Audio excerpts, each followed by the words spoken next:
کاروبار میں برکت کے لیے کیا پڑھیں؟ دیکھیے، سب سے پہلے کیا ہے کہ نماز کی پابندگی کریں، اور آپ کاروبار میں کامیابی چاہتے ہیں تو سورہ فتح کی جو ہے تلاوت کریں، یا سورہ بقرہ جو صورت ہے 250 پاروں کی سورہ بقر، تو آپ اپنے گھر میں جو ہے تلاوت کروائیں، اور جو کہ اچھے مخرج کے ساتھ میں قرآن کو تلاوت کرنے والے ہیں،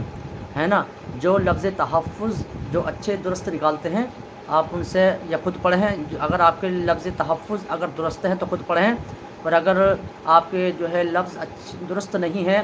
مخارج اگر آپ کے درست نہیں ہیں، تو آپ جو ہے اپنے مسجد کے پڑوس کے امام کو بلا کر کے ان سے سورہ بقر کی تلاوت کروائیں۔ انشاءاللہ اللہ نے چاہا تو آپ کے رزق میں، کاروبار میں، کھیت و کھلیان میں برکتیں ہوں گی، گھر کی بلائیں، آفتیں، مصیبتیں درگزر ہوں گی انشاءاللہ۔